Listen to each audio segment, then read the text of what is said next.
Hello दोस्तों, आप सबका फिर से स्वागत है हमारे इस चैनल पे, जहाँ पे मैं CHSL के इम्पोर्टेंट टॉपिक्स के बारे में बात कर रहा हूँ। तो इस वीडियो में हम लोग बात करेंगे इंग्लिश के सबसे इम्पोर्टेंट टॉपिक्स के बारे में, ठीक है।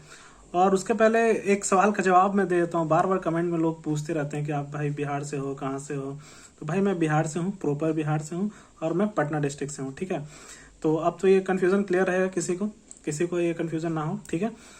बाकी आपको कोई भी डाउट होते हैं, कुछ भी होता है, आप मुझे कमेंट में लिख सकते हो, आप मुझे मेल भी कर सकते हो। मैं सारा मेल आईडी कमेंट ये अपने डिस्क्रिप्शन बॉक्स में दिया हुआ है, तो वहाँ से भी आप मुझसे कांटेक्ट कर सकते हो, कोई इशू नहीं है, ठीक है। तो अब हम इंग्लिश के बारे में बात करते हैं कि अभी जो SSC CHSL का एग्जाम आने वाला है, कुछ दिन में है। आपके पास टाइम होगा 10 दिन, 20 दिन, किसी का 30 दिन में टाइम होगा, उतना लोगों को मिल जाता है कि आपको कौन सा शिफ्ट में डिपेंड करता है। तो इंग्लिश में अगर जिनका वीक है अभी, ठीक है, जिनका स्ट्रांग है उसमें कोई दिक्कत नहीं है। जिनका वीक है उनको क्या करना चाहिए, मैं उनके लिए बात कर रहा हूँ। तो मैं कुछ इंपॉर्टेंट टॉपिक्स डिसाइफर करके लाया हूँ प्रीवियस ईयर से, कि कौन सा टॉपिक्स ज़्यादा क्वेश्चंस आते हैं। देखो, तो सबसे पहला आता है क्लोज टेस्ट, ठीक है। क्लोज टेस्ट से 5 क्वेश्चन आते हैं। क्लोज टेस्ट अगर आपका अच्छा है तो 5 क्वेश्चन आते हैं। अब क्लोज टेस्ट अच्छा करने के क्या तरीका है? उसका तरीका एक ही है कि अब तो तुम पढ़ नहीं सकते, ज़्यादा थ्योरी टाइम नहीं है आपके पास, तो क्या करो, क्विज लगाओ। जैसे अड्डा 247 का मुझे बहुत काफ़ी अच्छा लगता है, मैंने उसका यूज़ किया था। उसका आप डाउनलोड कर लो, फ्री में क्विज मिलते हैं सब चीज़ के। तो आप उसका क्लोज टेस्ट पे क्विज लगा लो, काफ़ी अच्छे आपका हो जाएंगे। 5 मार्क्स आपका वहाँ से सिक्योर हो जाएगा। और दूसरी बात, क्लोज टेस्ट में सबसे ज़्यादा ये लोग पूछते हैं कंजंक्शन से।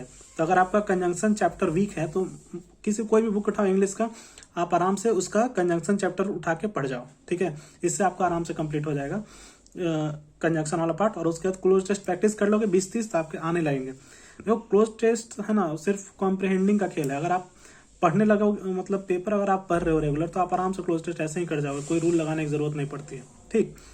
तो आप क्लोज टेस्ट का प्रैक्टिस कर लो। सबसे पहले 5 क्वेश्चन आपको वहां से निकलेंगे। दूसरा है प्रीपोजिशन और आर्टिकल। प्रीपोजिशन से भी 2 से 3 सवाल आते हैं, और आर्टिकल से भी 2 से 3 सवाल आते हैं। तो अगर अभी तक आपने प्रीपोजिशन आर्टिकल नहीं पढ़ा है तो मैं आपको रिकमेंड करूंगा, कोई भी बुक उठाओ, उसका प्रीपोजिशन आर्टिकल पढ़ जाओ, प्रैक्टिस कर लो, डन एंड डस्टेड। इतना कर लोगे, आपका इंग्लिश का अप्रॉक्स 11 क्वेश्चन आपके आ गए। तो जिनको इंग्लिश में डर लग रहा है अभी, उनको मात्र ये 3 टॉपिक से 11 क्वेश्चन निकल सकते हैं, इसलिए घबराने की बात नहीं है। 5 क्वेश्चन क्लोज टेस्ट से, 3 आर्टिकल से और 3 प्रीपोजिशन से, 2 से 3 सवाल आ जाएंगे। उसके बाद 2 सवाल हमेशा स्पेलिंग एरर से रहते हैं। तो स्पेलिंग जो वाला आता है पार्ट, वो अगर आपने अच्छे से नहीं पढ़ा है तो 2-3 दिन में नहीं हो सकता। वो आपको मतलब पढ़ते पढ़ते, जैसे आप पेपर पढ़ रहे हो, बुक पढ़ रहे हो, तो आपको देखने से ही आपको क्लिक हो जाएगा कि नहीं ये सही नहीं लग रहा है, तो बस उस पर टिक कर दो। और हमेशा ऐसे सवाल में क्या होता है ना, मेरे साथ तो ऐसा होता था कि एक बार मुझे जो लग गया कि ये गलत है तो उसको मैं गलत मार देता था। क्योंकि अगर वो उसके बाद अगर मैं बाद में ऑप्शन चेंज करता था तो वो मेरा क्वेश्चन गलत हो जाता था। इसलिए जो आपको फर्स्ट टाइम लगे कि नहीं ये सही नहीं लग रहा है, ज्यादा सोच मत, मार दो, आगे बढ़ो, ठीक। तो 2 क्वेश्चन स्पेलिंग एरर से। फिर आपका 2 वॉइस और 2 नरेशन से। तो सब लोग वॉइस नरेशन पढ़ के ही जाते हैं, खास करके जो CGL की तैयारी वगैरह करते हैं वो वॉइस और नरेशन पढ़ के जाते हैं, क्योंकि मेंस में अप्रॉक्स 40 to 45 क्वेश्चंस यहीं से निकल जाते हैं। तो अगर आपने पढ़ा है तो वेल एंड गुड, नहीं पढ़ा है तो पढ़ा जा सकता है। 20 दिन काफ़ी होता है, आराम से टैकल किया जा सकता है, क्योंकि आपका रीजनिंग तैयार होगा, GS तैयार होगा। तो यहाँ पे फोकस करना आपको। तो वॉइस और नरेशन से 2-2 सवाल आते हैं, और ज़्यादा टफ भी नहीं आते हैं। आप बेसिक रूल्स पढ़ लो कि हाँ से अगर रिपोर्टिंग वर्ब है, रिपोर्टिंग स्पीच है, रिपोर्टिंग वर्ब अगर पास्ट में है तो रिपोर्टिंग स्पीच भी अकॉर्डिंगली चेंज होगा। ये सब बेसिक रूल्स होते हैं। मुझे टाइम लगा तो मैं पढ़ा भी दूंगा, घबराने की बात नहीं है। काफ़ी जो देखो, हवा मत बनाओ कि काफ़ी टफ है इंग्लिश, काफ़ी टफ है मैथ्स, नहीं, कुछ भी टफ नहीं है, बहुत ईजी होता है। आपको बस कॉन्फिडेंस रखना है और मेहनत करना है, निकल जाएगा, ठीक है।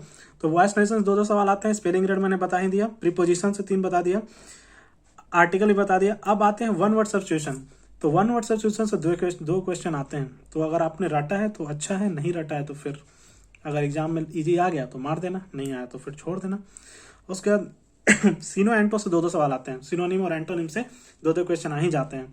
और उसका इडियम फ्रेज और 2 सवाल। तो ये सब रटने वाले हैं, जैसे सिनोनिम, एंटोनिम, इडियम फ्रेज, इसका आप कुछ नहीं कर सकते हो बिना रटे, ठीक। तो अब मैं फिर से बता देता हूँ इसमें प्रायोरिटी लिस्ट क्या क्या आपका रहना चाहिए। सबसे पहले क्लोज टेस्ट से आप आराम से क्लोज टेस्ट का प्रैक्टिस कर लो, क्लोज टेस्ट हो जाएगा। उसमें कंजंक्शन चैप्टर पे आपको फोकस करना है। नेक्स्ट आपका मैंने बोला प्रीपोजिशन पे और आर्टिकल पे, ये दोनों पे आराम से फोकस करो। 3-3 सवाल यहीं से, ये तीनों आराम से अगर चैप्टर हो गया तो कंप्लीट हो जाएगा। उसके बाद मैंने बोला voice narration 2-2 question, spelling error से 2 क्वेश्चन, 1 वर्ड सब्स्टिट्यूशन से 2 क्वेश्चन आता है, सीनो एंटर से 2 क्वेश्चन और इडियम फ्रेज से 2 क्वेश्चन। इसके बाद आपको अभी कोई नया चैप्टर पढ़ने की जरूरत नहीं है। इतना आप कर लोगे ना तो आपका इंग्लिश कंप्लीट हो जाएगा, आई कैन एश्योर। मतलब अगर आपका इंग्लिश अभी भी जीरो भी है ना, मैं तो इतना बोल रहा हूँ, आपका जीरो भी है, 10 दिन में आप प्रैक्टिस करके ला सकते हो। इतना कि आप ठीक ठाक मार्क्स स्कोर कर लो, और जिनका अच्छा है वो इस पे प्रैक्टिस कर लो तो आपका मार्क्स बढ़ जाएंगे, डेफिनेटली बढ़ जाएंगे। ठीक है, तो उसके बाद फिर मैं और देखता हूँ कि रीजनिंग में और जीके में किस पार्ट से ज़्यादा फोकस करते हैं लोग, तो उसका मैं फिर वीडियो बनाऊंगा। ठीक है, तब तक आप मैथ्स और इंग्लिश को जो जो मैंने टॉपिक बताया है ना, इसको आराम से कर लो, काफ़ी अच्छा रहेगा, श्योर रहेगा। और बाकी आपको कोई डाउट होता है, कुछ भी होता हो, मतलब मोटिवेशन फील नहीं हो रहा, कुछ भी हो रहा, तो आप हमें मैसेज कर देना, आप हमें मेल कर देना, या फिर कमेंट कर देना। मैं रिप्लाई तो सबका कमेंट का कर ही रहा हूँ। ठीक है, चलो फिर मिलते हैं नेक्स्ट वीडियो में, तब तक के लिए बाय बाय।